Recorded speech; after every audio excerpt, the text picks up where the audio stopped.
problem. Okay. This is Robert Andreucci. He's an arborist and a teacher. And you'll introduce yourself more, and then here it's all you. All right.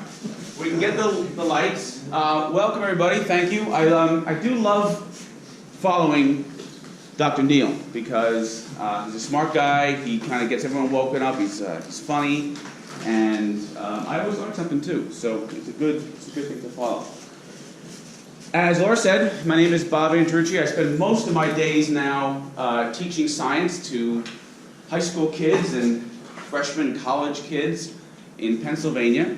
I was a Bartlett arborist for 17 or so years and kind of manager of the Lebanon, New Jersey office.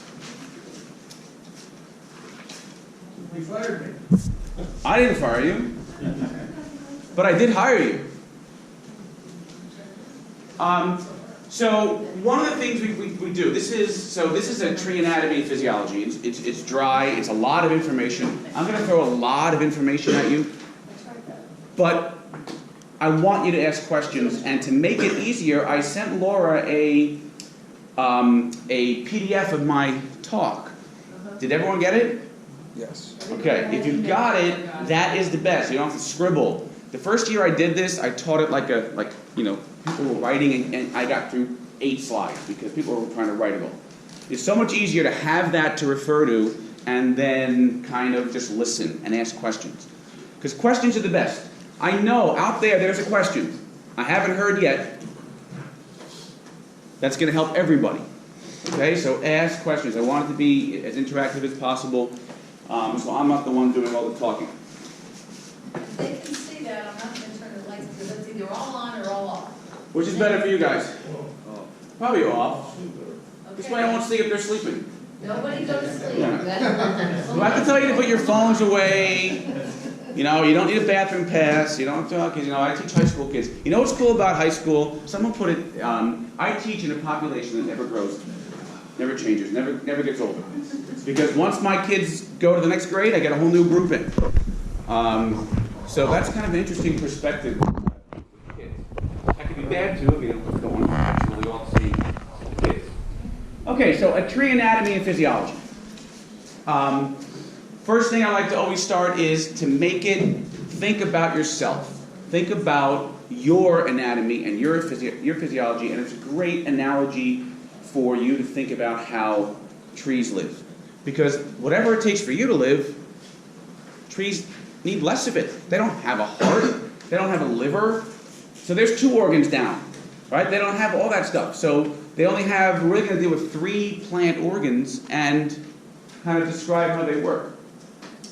I start with this because I find this amazing. So all trees really eat is carbon dioxide. Carbon dioxide weighs about 44 grams per mole. Now a mole is this funny chemistry term. It's not that much carbon dioxide.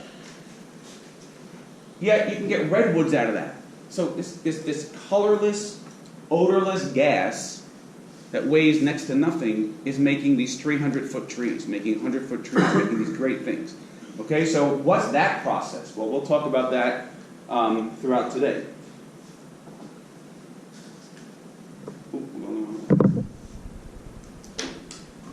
The other thing to think about is life functions. How are trees going to survive? What are they going to use to survive? And the basic ones, and you may get this list different from a different person. Some people put locomotion together with defense or synthesis, but in general, these are the things that a living thing, not just a tree, any living thing, needs to do to survive. And so we're going to talk about the anatomy first, and then the physiology of how this happens. Okay, so we need to be thinking about this because what we do as arborists affects the tree. And we want to maximize these and not minimize them. Okay, this is an old slide. We used it hundreds of times. Anatomy, physiology, structure versus function. Okay, so if something has a certain structure, it has a function that goes along with it. Okay, and vice versa. If you see a function, then there must be some anatomical reason for that function. Okay? Structure correlates to function. You probably have seen that. Young trees, a little different anatomy and physiology than older trees. So younger trees are going to grow pretty rapidly. Look at that. In that tree, there is more living than non-living. And we call the wood and a lot of the xylem parts of the tree non-living. You look at a larger tree, and maybe there's a lot more non-living than living. So you have a lot different ways to deal with a tree that is mature and older like this than you would with a tree that is younger and vigorously growing. Most important is, kind of like in people, the older you get, a little more intolerant of stress and change. So we start at the beginning. A cell. Basic unit of life, living thing. Okay? If we go a little smaller, we have atoms. We get to cells. You put a group of cells together, you get a tissue. Put a group of tissues together, you get an organ. Then you get a whole organism, a tree. Okay? So tissues would be like your skin tissue, okay, or heart tissue. And then the organ together would be your heart, or all of your skin. Okay, so this is how things are going to work together. All these tissues are going to make up an organ. Cells can specialize. Okay, this is kind of the big raging debate now in like stem cells, even with humans. So cells can specialize in form and function. And most of the time, once they specialize, they can't go back. So something like a stem cell can become anything. And that's kind of the holy grail now in a lot of medicine is, can we grow organs? Can we take a lung tissue, somehow get it back to its infancy state, put it on a lung scaffold, and grow a lung? And yes, MIT has grown lungs. Put them in rats, and they work. Okay, so stem cells are these undifferentiated cells. They're nothing yet. Trees have these too. They're nothing. And in trees, we call them meristems or meristematic. So that's kind of a word to circle because it's usually on every anatomy test. It's like meristematic. What are these meristems? And you'll see it a lot more, okay, today. Basic plant cell, things like a cell wall, okay, a nucleus, all these parts. Again, these are in the handout, so if you didn't get it, we can email it to you, just so you can look at a standard cell. I tried to put a lot of the stuff you're going to see in kind of one 37-page PowerPoint instead of you going to a whole bunch of textbook sources. Although the ISA study exam is also, that study book is also good. Okay? The big thing with the plant cell is a chloroplast. All right? That is where photosynthesis takes place. So we're going to talk a lot about that when we get into photosynthesis. All right, so tissues. 3 types for plants. Dermal tissue. Again, thinking about yourself, think about your skin. Dermal tissue. Things that are going to coat something. Vascular tissue has the ability to transport stuff. All right, think about your blood vessels. And then ground tissue. Okay, that's going to be basically the bulk of your organs and your bones. And so these are the things in a tree. Okay, these 3, that's it. You only have these 3 tissues to deal with. Here's that word meristem. These are the undifferentiated parts of a tree. A tree cannot grow without these. So any point where a tree grows, you find this. If you want to kill a tree, you kill these, and the tree will not grow. So I'll show you a slide, but girdling kills meristematic tissue. Okay, so most of a tree is not meristematic tissue. Most of the tree has already been something. Okay, so there's just points where a tree grows. Okay, and we'll talk about where those are this kind of undifferentiated cell. Okay, you can call it a stem cell if you want to think about it. If it's primary, it's vertical growth, so the tip of a bud. If it's secondary, it's lateral growth, the stem. Here's a nice little chart for you to look at when you have more time about these 3 tissues and what they're kind of doing. most of these words are familiar with most people. You know, as a teacher, I spend a lot of time, you know, teaching, and not as much time in the trees anymore and out and among the trees. It's been more cerebral. It's been more thinking, but you guys can relate to all this. You guys are with the trees. You're touching trees every day. You're dealing with trees, whether it's pruning them, cutting them down, putting them in a chipper. So you're touching this stuff, and I want you to kind of relate to that when you see this thing. You know, what am I cutting through? When I take a chainsaw and cut through the trunk, there's an anatomical path that you're cutting through. All right, so let's start with the dermal tissue, the epidermis. This is the outermost part. In leaves, this can be waxy, it can be a cuticle. In roots, you get these root hairs. I will tell you, from a testing point of view, I think a lot of times questions come up about, you know, what is the value of a root hair? What's the value of those extensions? And it's to absorb water. It increases the surface area to absorb water and nutrients from the soil. So all of these projections are small. Because, I mean, think about it. A root is a big thing. A root's not going to be sucking in the nutrients in the ground, but the little hairs are. Okay, down at that cellular level. Right? So root hairs are involved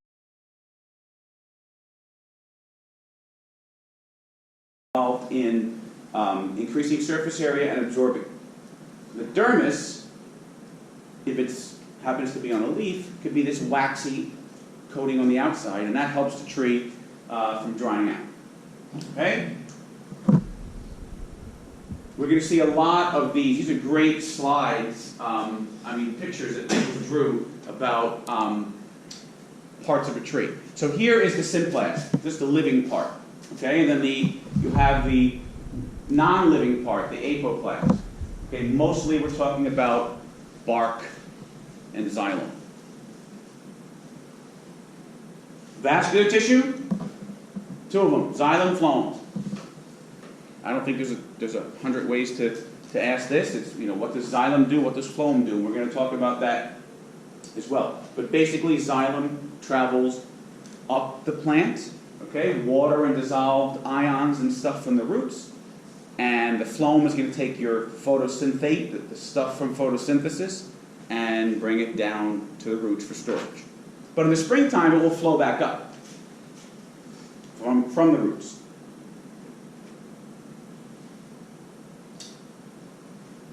Basically, here are the four main functions. We transport,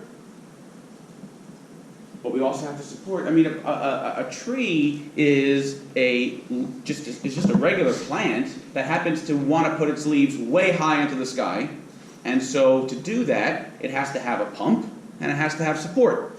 Otherwise, that thing's going to fall over.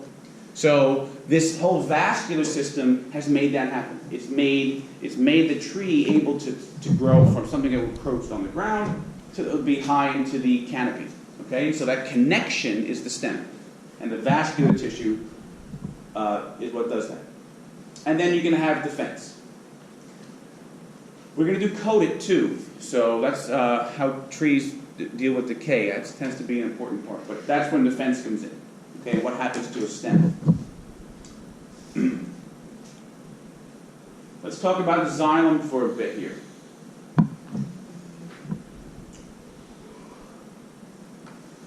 Xylem is mostly dead.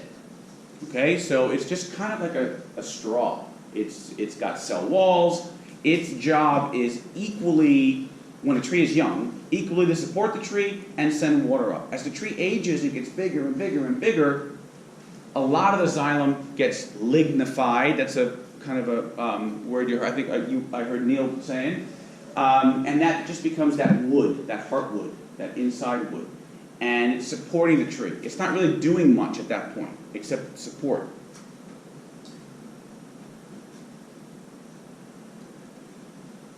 Notice the holes in there?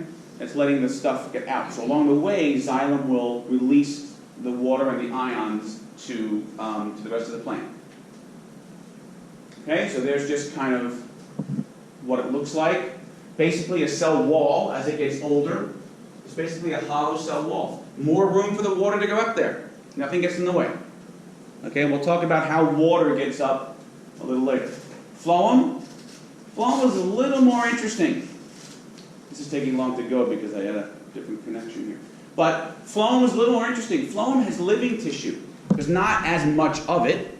The phloem on a plant is, relatively speaking, is like that, and the xylem can be much more. So the phloem is a much smaller portion. It's living, okay, and it's going to have a lot of your carbohydrates, your stuff from photosynthesis. But it's better to have a hollow tube as often as possible. So to make this work, it's where evolution does wonderful things. It has mostly this hollow tube, but it has these companion cells kind of helping it along. So the companion cells have a nucleus that does stuff, and the sieve tube members are hollow. Now they're not hollow like a xylem. Xylem is really hollow. These phloems, when I say hollow, they're full of cytoplasm. They're full of sap. Okay, so when you tap a tree, the sap comes out. So that's what the sap is. But it's just sap. There's nothing in the way. There's no nucleus, no organelles. It's just sap up and down. Okay, and those companion cells are what guide or help direct the xylem. Because all cells need a nucleus. They need something to be in charge. So the companion cells do that. And then you have sieve plates, okay, at the top and bottom. Those are what are going to allow things to get through between cells. So here's just another, I tried to throw as many different kind of textbook-looking diagrams to help you kind of figure it out and look, but they lack, like I said, they lack the nucleus, and so these companion cells are kind of do that role. Okay, so that's kind of your longitudinal view, your upward view. Backwards. All right. Ground tissue. This is kind of the bulk of the tree. Kind of the tree that's nothing else. If it's not xylem and phloem, okay, or if it's not the cuticle or the root hairs, it's this ground tissue. This is kind of the bulk of the plant. It's mostly this, right? I don't know how important these words are. I haven't seen these often on the exams, but they are parenchyma, parenchyma, and sclerenchyma. I don't know who comes up with these words, but these are the different types of ground tissue. I don't think that's a big thing to worry about. Not once twice. But it makes up the bulk of these organs. The root, stem, and leaf. Notice how the root anatomy and the stem anatomy are different. So where does root turn into stem? Where does it go from looking like this? Because it's one long tube, right? You've all seen trees. It just goes up. Where does it go from that to that? It's got to switch somewhere. You can't answer if you want to answer. You've heard of the trunk flare or the root flare? And so right at that point, that's where stem and root change. And I'm making a big deal about this, and maybe you're saying, why is he making a big deal about this? I know this already, but I never know the scope of my audience. So I'm making a big deal about that because that's where we overmulch. That's where we bury a tree. That's where people say, oh, when you hold too much mulch, you put moisture against a trunk. Don't roots love moisture? So that's great if you're root tissue, but it's not great if you're stem tissue. So this is just anatomically kind of showing you or proving to you that they're different. Stem and root are different. Okay? And yes, one loves to be under the ground. It doesn't need light. It can be wet and mucky. And the other one doesn't. Okay? That root flare, that stem flare, is kind of where this transition happens. And then you have a leaf. Okay?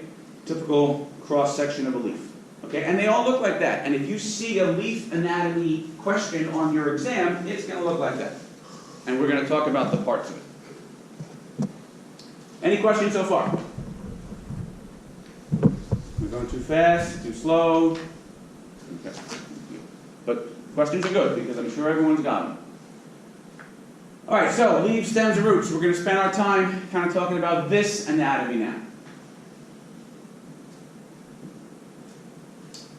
I think you've all seen this, mad cap horse, right?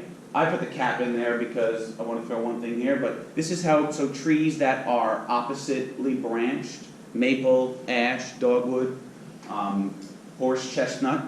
The cap is for Caprifoliaceae, so all of your honeysuckles and stuff are going to be opposite too. But mostly maple, ash, dogwood, and horse chestnut. I think that's, most people know that. Back to our meristem, okay? So this is our growth tissue. I make a big deal about this because this is where things have to grow from.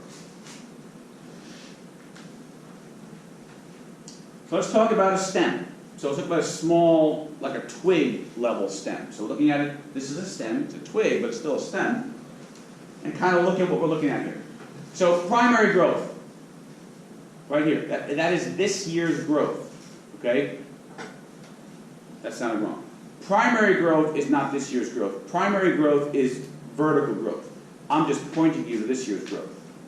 Okay, so remember, primary growth is vertical, growing up. So at a point where a tree grows up, so every branch, there's primary growth. Every bud. Not sure how familiar people are with these terms, but they're there. So you have flower buds, leaf buds. There's that terminal bud scar. So that is where the bud was last winter, and then it opened up and grew, and now here is it for the next winter. It's going to harden off and be there, and it's going to grow again. Okay, so lenticels, those are used for gas exchange. So here are the little holes in the twig, so gases can get in and out. And we'll talk about what those gases are. Okay, so that's primary growth, lenticels, buds, and again, all this will be there with the PDF I sent. Okay? Now, secondary growth is the trunk. Okay, so this is where the tree is going to grow out. So remember when I said trees have to grow from a meristem, has to come from a growth point. So we all know that bud at the tip, so primary growth, that bud, meristem. So but where's the meristem here? Okay, it's not in the middle, pushing out. Okay? It's going to be this cambium. So again, maybe I'm being too basic, and a lot of you know this, but so when we get to this cambium, this is going to grow that way and that way. It's going to grow inward and make xylem, and it's going to grow outward and make phloem. Okay, so trees don't push out from the middle, they push out from this cambium. They actually push more in than out. Okay, but anyway, secondary growth is this lateral growth. Okay? So if you have the cambiums like this layer, it's growing on both sides of it. Both sides mean around? Oh, you mean like, yeah, right. It'll push that way and that way. Yeah. So what happens to the growth on each side, or does that develop the ring? It develops the ring. Right? So then the cambium, there's another cambium layer that comes on the outside of this side of the growth. Is that? Well, yes, but what's going to happen is more of the rings are going to be xylem, because when the cambium pushes that way, it eventually dies and becomes bark, and then bark sloughs off. Okay. So, right, so it's not equal. It's going to be much more xylem that way, phloem this way. Then when it pushes more phloem, that bark falls off. So every ring was a cambium layer. Is that true or not true? Every ring a cambium. Every ring, yes, but it's going to be the xylem side of it. Okay. Yeah, every ring is a cambium layer. Not is, was. Was. Yes, and it'll be the xylem side. Okay. Yep, and I'm going to show you this microscopically and like this. Okay. So you'll see. So yes, here are those rings that are old xylem. The rings aren't old phloem. So it's only on that side that the ring stays. Okay? Basic functions of stems. It's going to hold up the leaves and also get stuff to the top through the vascular system. All right, so here now, we're gonna be a little more microscopic, so maybe this is where you can also see another shot. So, let's say, here's our phloem. You know, you could get a test question like this. So, it'll show you the phloem, it'll show you the xylem, and leave everything else blank, and say, okay, where's the cambium? Okay, well, the cambium has to be between the xylem and phloem. Okay, so it has to be this, it says meristematic cells here, it has to be in here. Okay, and it's going to push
well, I don't mean you as an arborist, although we can do bad things. I'm talking the environment. If insects get at it, fungi get at it, drought gets at it, then it may have to I got to reactivate some xylem.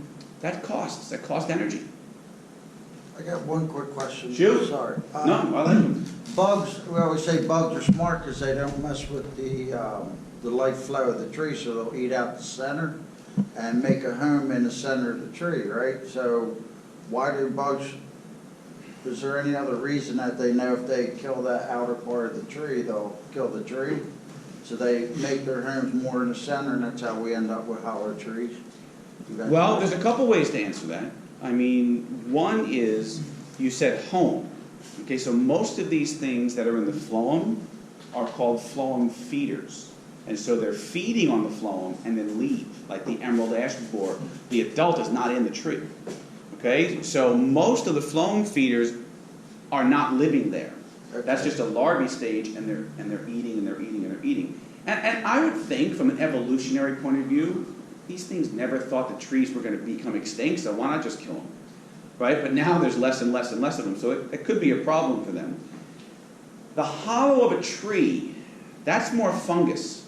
And we're going to talk about it with coated. Why a tree, because again, I think everyone in this room who's chopped down a tree for at least a year, who's been in the business for a year, has seen a tree that the middle has been hollow when you cut it down. I mean, I've known it to look great. You get inside and it's hollow. Okay? That's mostly wall one, when we learn about coated, fungi kind of killing that, not necessarily insects. I guess I should have been more clear, like black ants are common. If you got something eating the center of the tree, it would seem like it's more black ants. Right. And again, ants are usually eating a tree that already has some rot. Carpenter ants are not, if you put carpenter ants in a totally healthy tree, that's not going to be their food source. They usually go after a tree that's already rotting. So, does that help? Yes. Yep. So here's our girdling. Oh, that was what I was looking for. That was why it didn't show. So here. I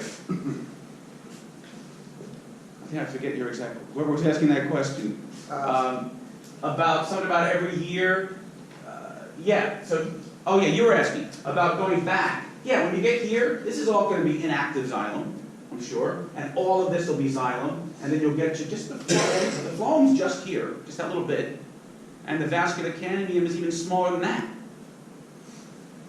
So most of the tree is going to be dead xylem. So when I started this whole talk and showed you that mature tree, and I said they're different, most of it's dead, I should have shown this. All that's alive here is really this.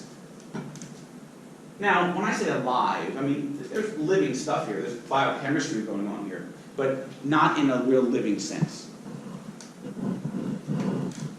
Or I should say the tree has access to the inside of that tree and can send chemicals if it needs to. Because this can be easily rotted out. All right, so then we got here. And then, okay. So this is just showing you another picture of rings. What's happening here is obviously this tree is growing faster on this side, a little more dense on this side. This tree is growing on a hill, or at least growing against gravity. So there's our sapwood, our heartwood.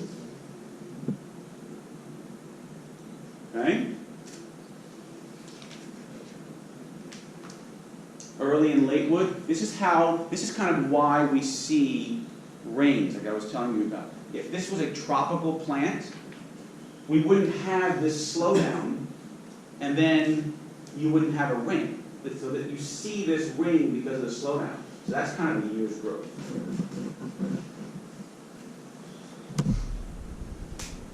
This is it microscopically. You can see how lots and lots and lots of growth, and then not so much growth. It slows down, and then you have winter.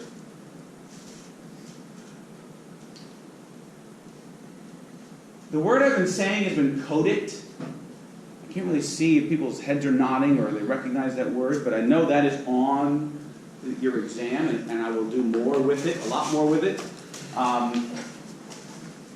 But this is where, you know, scientists sometimes have these eureka moments.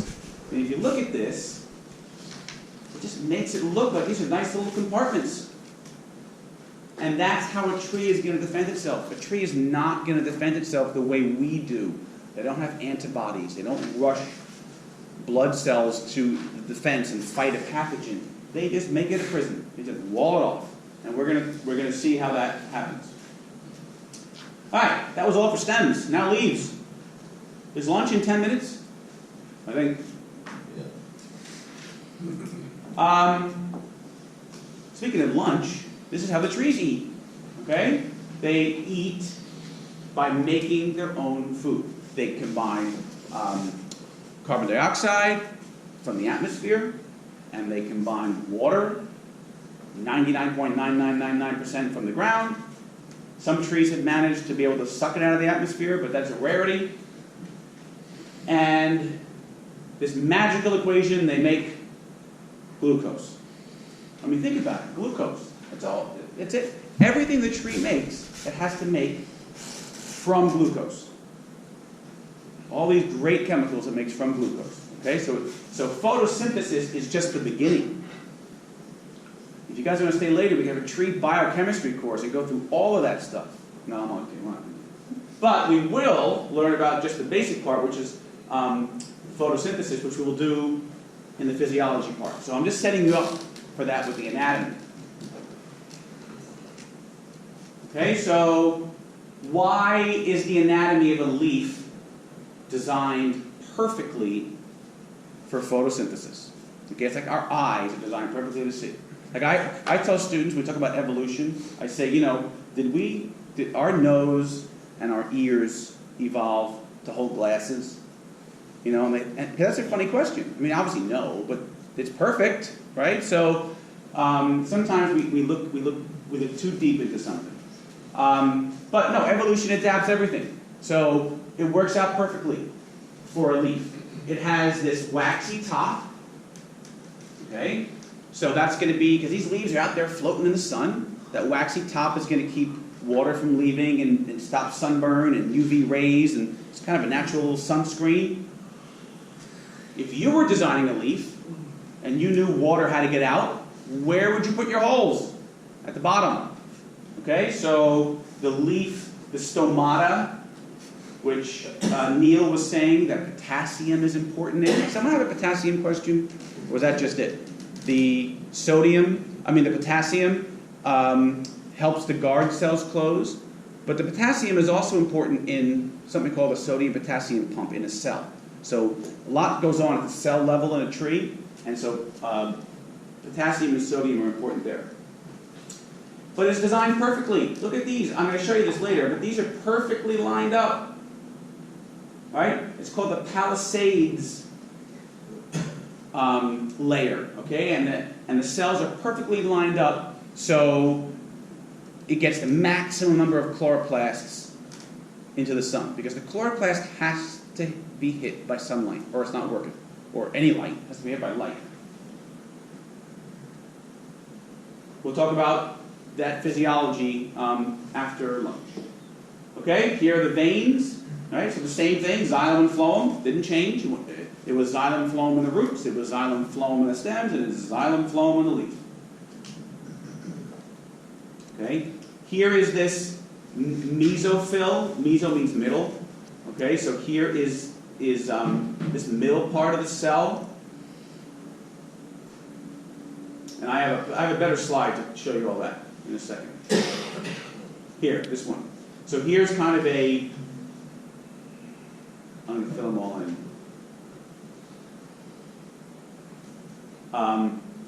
Kind of a perfect leaf, right? This is that palisades layer. Perfect row, because the cytoplasm will stream, it'll kind of move, and each chloroplast, they can turn at the top, and it'll just keep streaming. All right, so if you were an engineer, that's how you'd set it up, and it's perfect. Here, it's not getting direct sunlight, so it can be all messed up, and it's got this is where the xylem and phloem are, and there's spaces, so you can have gas and water in here. Now again, this is a cross-section of a leaf. You've all seen a leaf. So this is really microscopic, The leaf isn't this thick. And then the guard cells and stomates at the bottom. That's a smart place to put them, because although hot days can still dry these things out, they're not just hanging out on the top, being burnt to a crisp. Okay, so it's kind of a nice design. A leaf is really designed to maximize photosynthesis. Okay, there's the guard cells. This ADA is abscisic acid. Okay, water comes out, carbon dioxide goes in. If you have a drought, the guard cells will close.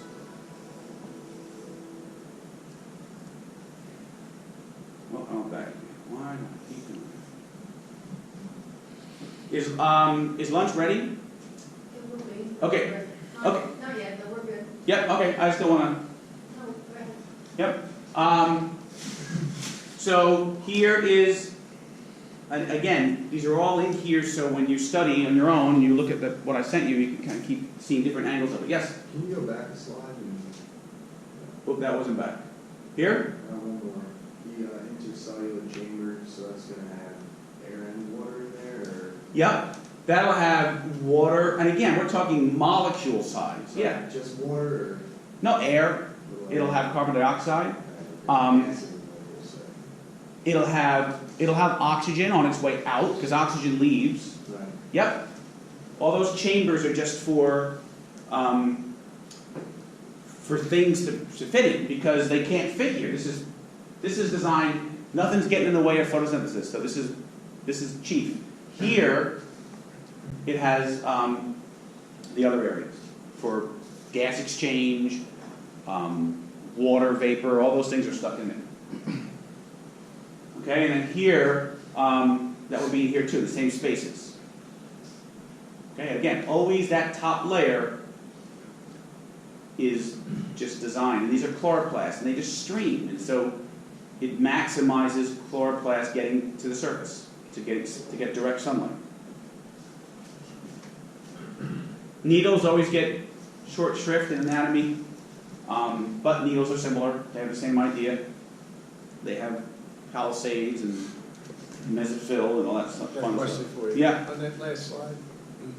Yeah, so the sunlight's being absorbed by the leaf surface, it's being, and taken in by the chloroplast and the palisade, mesophyll cells. These will as well, but these are maximized for it. So where does it change from sunlight and carbon dioxide down into releasing water and In the oxygen? chloroplast. In the chloroplast. Right. So we're talking about these big words here and carbon and dioxide, but this is happening at like a level we can't even see with an electron Yeah, got it. microscope. So it's all in the chloroplast. That's it. All those chemical reactions and changes and so forth happen in the chloroplast. Yes, photosynthesis happens in the chloroplast. Yep.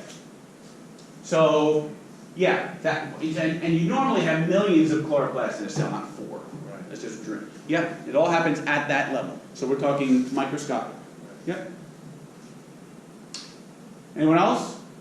Okay, and we're going to go deeper into photosynthesis after lunch. So, eat a good lunch. You're going to need it. Okay, what are some of the anatomical reasons not to overprune or not to thin? Well, I'll tell you one chief one you all know. You're just taking away the food source of a plant. You could throw a million Big Macs at this tree and it's not going to do anything with them. It wants carbon dioxide and water and a leaf, and it can do its magic. Okay, so if you overprune, you are just taking that away. You've taken too many leaves away. That's only one bed.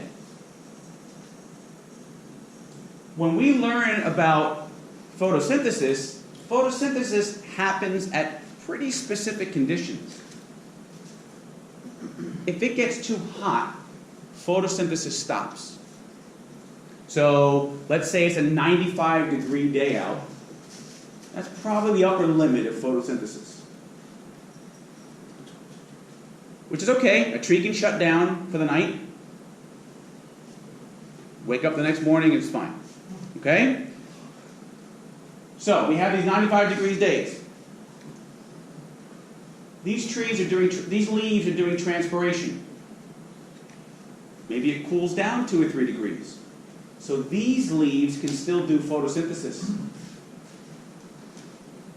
All right? So when you have a tree on a 95-degree day, these inner leaves can do photosynthesis. If you take them away, you can't.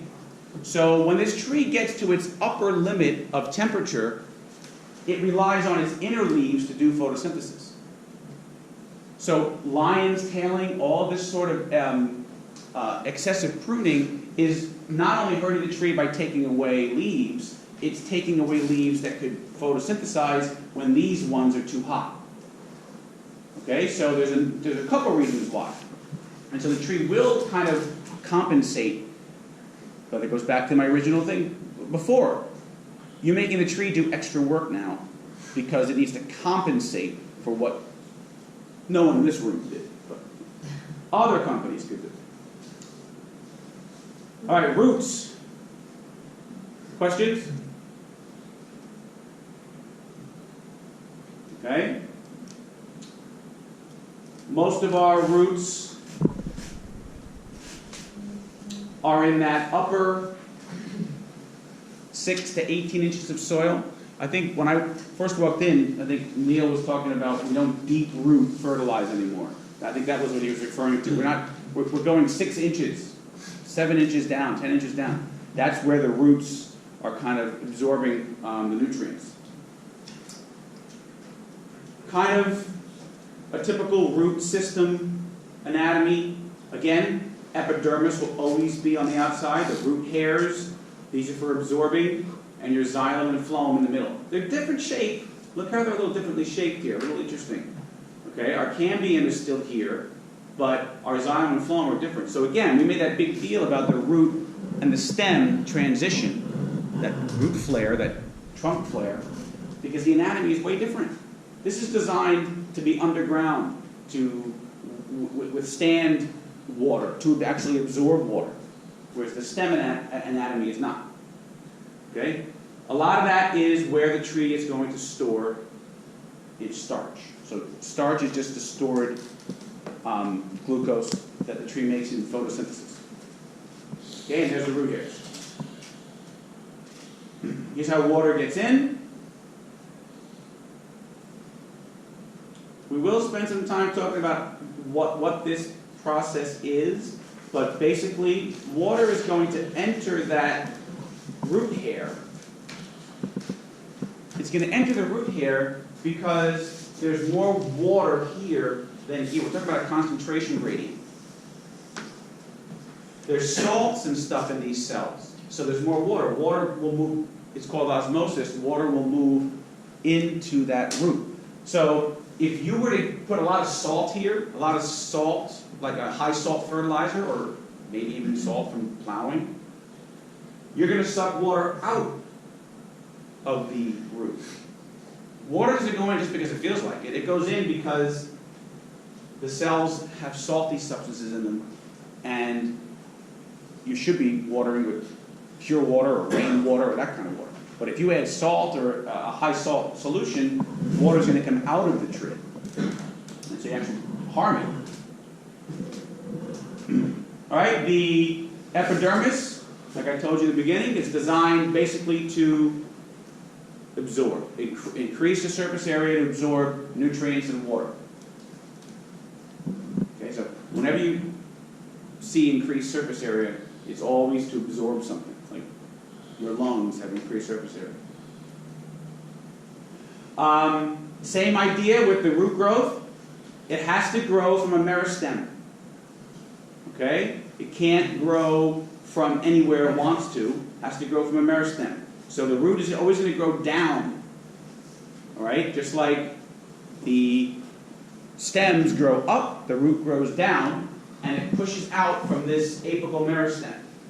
The root cap is kind of like your bark.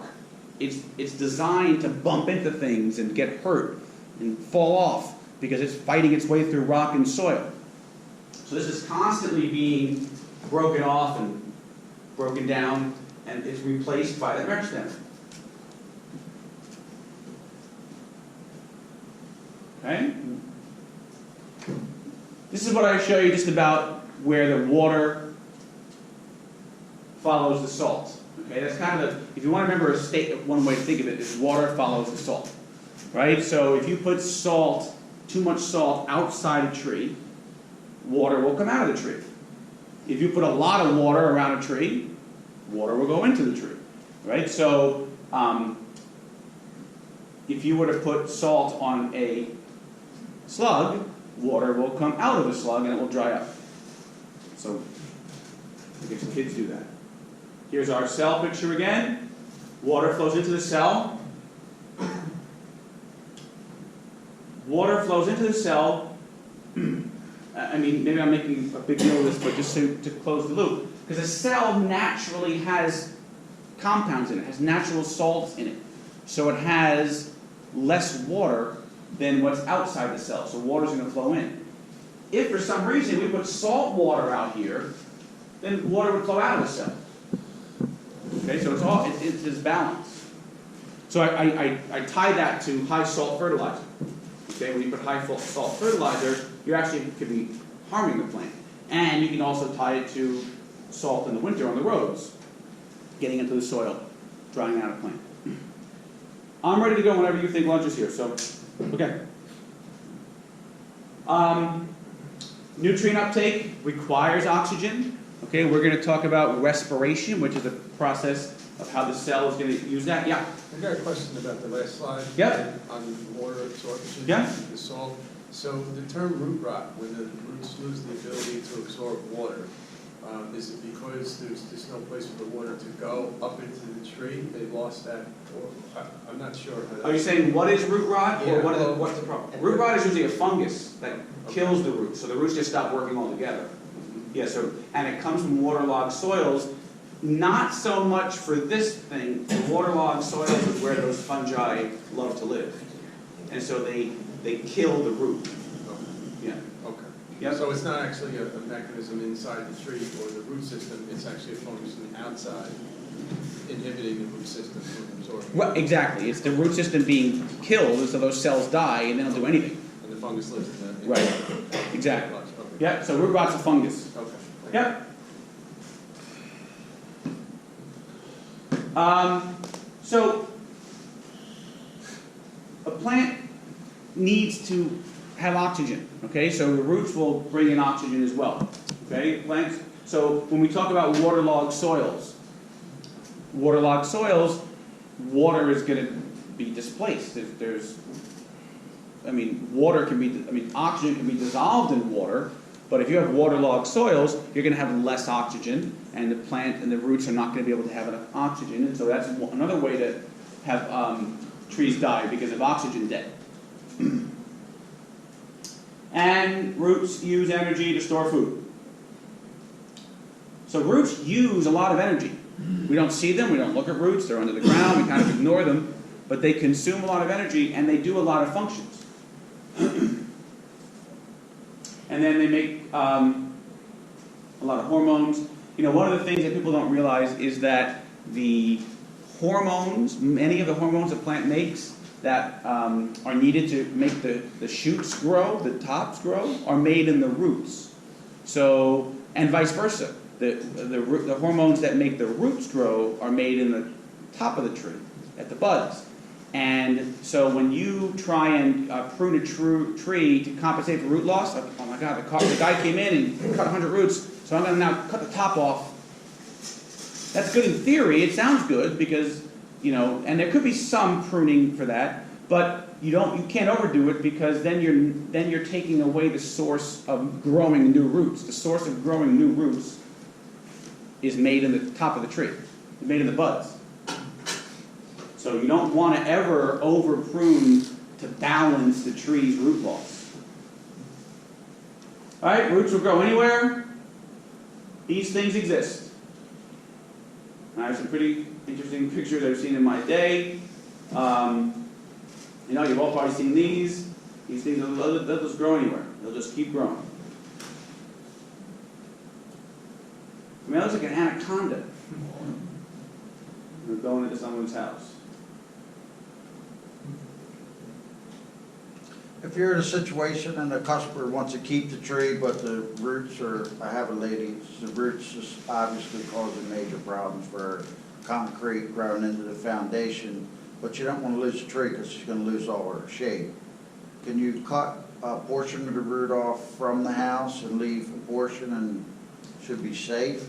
It's always a balancing act. I would tell you, this one root is probably not that important to the health of that tree.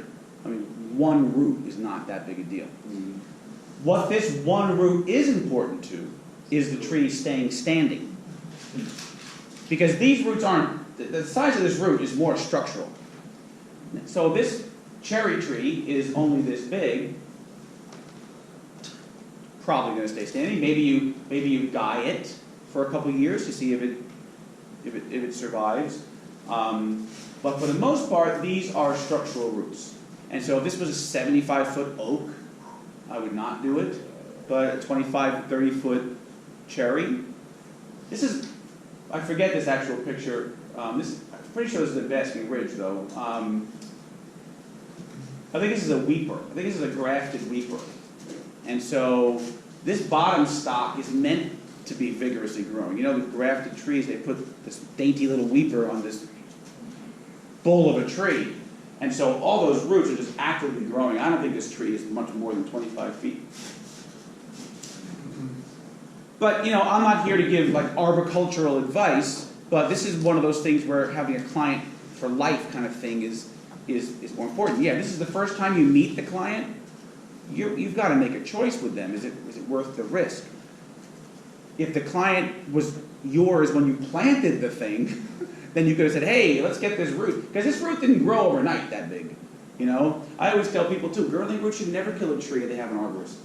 I mean, girdling roots, how many times do you guys walk to a client's property and you see this little teeny girdling root and you say, hey, I'm getting that now because it's going to be this massive thing in 5-6 years. You had a question? What makes the roots grow above the surface like that? Well, that's a good question. What's happening most likely here, and there's probably more than one answer, but what's happening most likely here is that soil is horrible, so growing down was not really much of an option, and I bet there's some erosion going on. So I don't know that it's growing up as much as it's growing. Again, it's gonna be lateral growth, so it's gonna grow like this, the root, right? And if there's not a lot of push down, and I'm talking round, not the root cap. So like this, here's my root, it's going to grow both directions. And so if the bottom is fighting rock or clay, it only has the top to compensate. That's probably what's happening here. Crappy soil.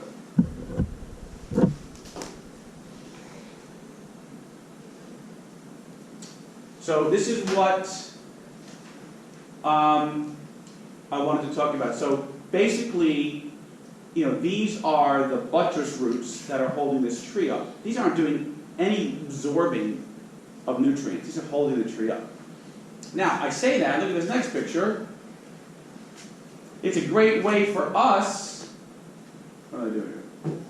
A great place for us to put an injectable because things are going past here, but this part of the tree is not absorbing. It's just, it's a highway. It's like putting your, you know, it's like your carotid artery there. So you're putting it right into the tree, and the tree pulls it right up. So this is, and O'Neill was showing the future is injections. This is kind of the well, not the future, it's here now. I bet a lot of you are injecting trees. So, because the days of spraying, you know, I started with Bartlett, I want to say in 91, 92, and there were cards, like spray cards from like the 80s, 88, that was like, you know, 1,000-gallon rig spraying just every tree on the property. I mean, I don't think anyone's doing that here. The state is, I think they're dropping it from helicopters or planes.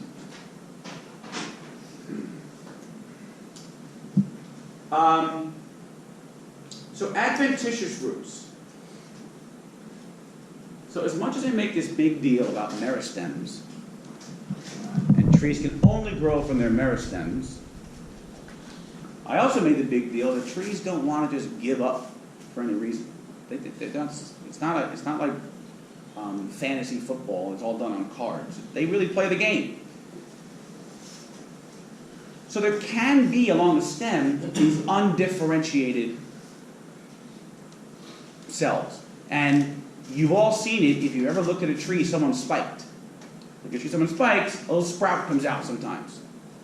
All right? Or these adventitious roots can come out. Okay, so the tree does have some stem cells, and you know, if it feels it's dying, it sends out signals, and some stem cells start to grow, and that's its response. Okay? That's great if you're a tree living in a forest. It's not great if you're a tree on someone's yard. We don't want sprouts. Sprouts aren't well supported.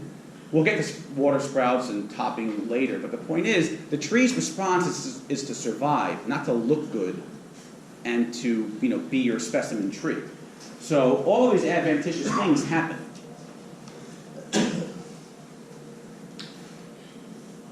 And also, once the tree gets bigger, those adventitious roots can't hold the tree up. They're just not going to be able to hold it up. Okay? There's one that looks like a buttress root. So here, I think you're screwed. I don't know what you do with this tree. You cut that.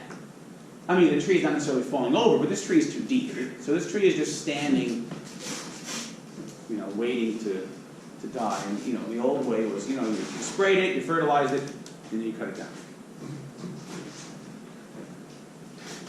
All right, this is what I was telling you about pruning. Do not prune to compensate root loss, but you do need to prune dead stuff. That's part of arboriculture. You've got dead limbs hanging. See, the only way to compete with lunch is to talk about sex. So, do you want to eat or talk about tree sex?